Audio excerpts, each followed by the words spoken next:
வணக்கம் மக்களே, நம்ம இன்றைக்கி என்ன பார்க்க போகிறோம்னு பார்த்தீங்கன்னா வெண்டைக்காய் பால் கறி தான் பார்க்க போகிறோம். அதுக்கு நான் 2 டேபிள் ஸ்பூன் தேங்காய் எண்ணெய் ஊற்றிருக்கேன். இதை தேங்காய் எண்ணெய் பிடிக்காதவங்க ரீஃபைண்ட் ஆயிலையும் செஞ்சுக்கலாம். மற்றபடி கடலை எண்ணெய் நல்லெண்ணெய்லாம் சேர்க்கக்கூடாது. ஒன்லி தேங்காய் எண்ணெய் இல்லை ரீஃபைண்ட் ஆயில் சன்ஃப்ளவர் அந்த சேர்த்துக்கலாம். இப்போ எண்ணெய் சூடாகிடுச்சு.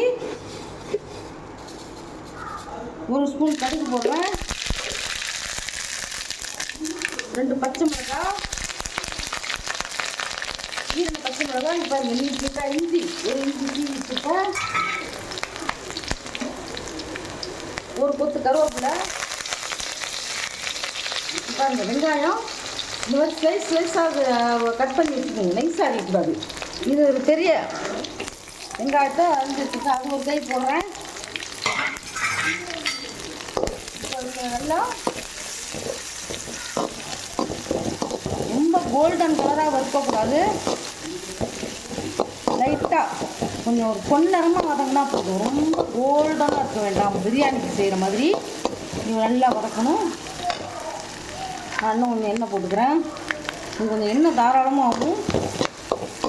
இது 5 ஸ்டார் ஹோட்டல் ஸ்டைலில் நான் செய்கிறேன். 5 ஸ்டார் ஹோட்டல்லாம் இது வைப்பாங்க, சூப்பராக இருக்கும்.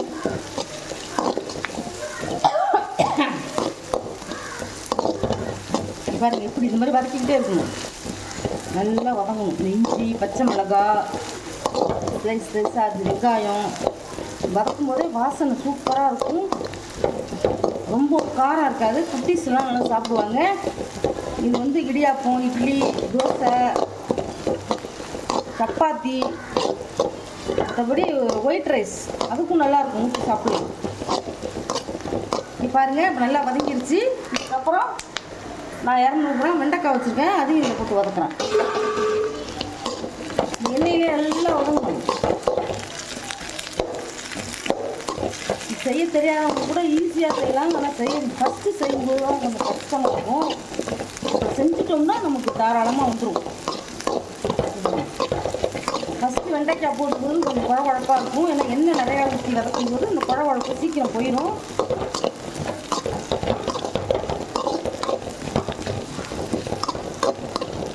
நல்லா வதக்கணும். தேங்காய் எண்ணெய் ஸ்மெல் எப்படி சூப்பராக வருது.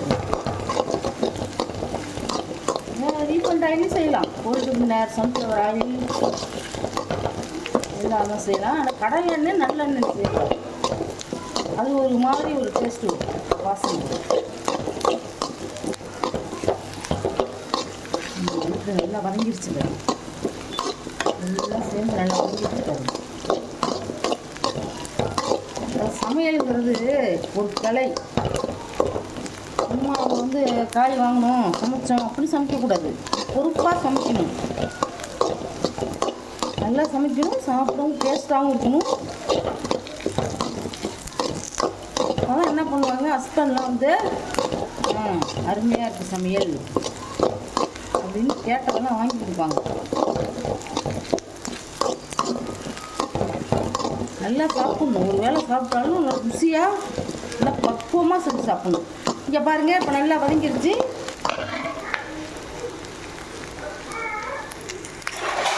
இப்போ இதில் என்ன பண்ணுறோம் கொஞ்சமாக ஒரு 1/2 டம்ளர், காய்க்கு ஏற்ற மாதிரி 1/2 டம்ளரோ 1 டம்ளரோ ஊற்றி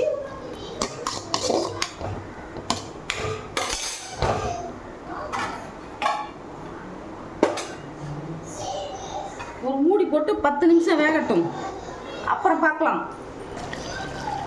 இப்போ பாருங்கள், வெண்டைக்காய் 3/4 வேக்காடு வெந்துருச்சு. இப்போ இந்த ஸ்டேஜில் நம்ம என்ன பண்ண போகிறோம், 1/2 ஸ்பூன் மஞ்சள்தூள்,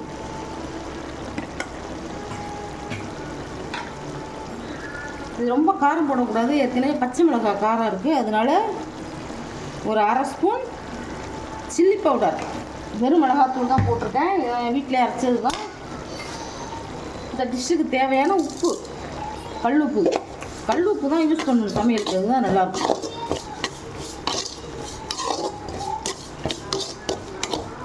நல்லா கலந்து விட்டுட்டு இப்போ என்ன செய்யணும், அடுத்தது எப்படி வாசனை வருது பாருங்க, இஞ்சி, பச்சை மிளகா, அந்த மஞ்சள் தூள். அடுத்தது என்ன செய்யணும்,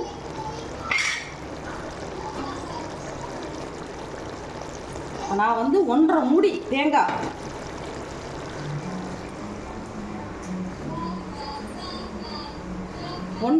தேங்காயில் மிக்சியில் போட்டு அரைச்சி இது பாருங்கள் சக்கையாக புளிஞ்சு வச்சுருக்கோம் பாருங்கள். இதில் நல்லா சக்கையாக புளிஞ்சு 2 வாட்டி போட்டு அரைச்சிடணும். ஃபஸ்ட்டு தேங்காய் திருவி போட்டு நல்லா மிக்சியில் அரைச்சி முதல் பால் எடுத்துக்கணும் சுத்தமாக புளிஞ்சி. மறுபடியும் புளிஞ்ச சக்கையை மறுபடியும் மிக்சியில் போட்டு கொஞ்சம் நாள் இறச்சி 2ஆம் பாலும் எடுத்துட்டோம்னா அது சுத்தமாக பாலே இருக்காது. இங்கே பாருங்கள் எப்படி புளிஞ்சு எடுத்துட்டோம் பாருங்கள். அது மாதிரி இதை நம்ம வந்து மாட்டுக்கிட்ட வச்சிடலாம், கைனியில் போட்டு வச்சிடலாம். அதை வந்து நான் புளிஞ்சி பாருங்கள் எவ்வளோ வச்சுருக்கேன். நான் வந்து ஒரு 1/2 லிட்டர் வச்சுருக்கேன். 1/2 லிட்டர் தேங்காய் பால் வச்சுருக்கேன். அதை அந்த வெண்டைக்காயில் ஊற்றுறேன். ஊற்றிட்டு கொஞ்சம் பால் எடுத்து வச்சுக்கோங்க, அது கடைசியில் தேவைப்படும். அப்போ எதுக்குன்னு நான் சொல்கிறேன். அதுதான் போட்டு கிண்டணும். நல்லா கிண்டி இன்னும் கொஞ்சம் தேங்காய் பால் ஊற்றி இன்னும் தண்ணி ஊற்றணும். சும்மா கொஞ்சமாக உங்களுக்கு எவ்வளோ தேவையோ அது மாதிரி வச்சுருங்க. திட்டம் உங்களுக்கு எவ்வளோ நம்ம 4 பேர் இருக்கோமா, எவ்வளோ வேணுமோ அதுக்கு தகுந்த மாதிரி.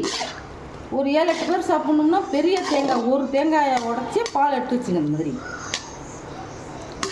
இப்போ பாருங்கள், இது ஒரு 15 நிமிஷம் நல்லா கொதிக்கட்டும், அப்புறம் பார்க்கலாம்.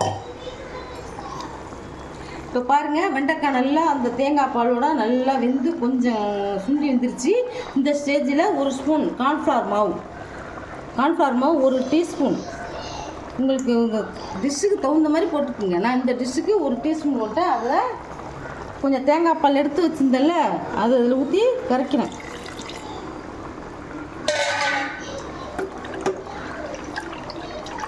இது ஊற்றினா நல்லா இருக்குமா அப்படின்னு நினைக்காதீங்க. இது ஊற்றினா சூப்பராக இருக்கும். இது பாருங்கள், தேங்காய் பாலில் கரைச்ச கார்ன்ஃப்ளவர் மாவை கொட்டுறோம்.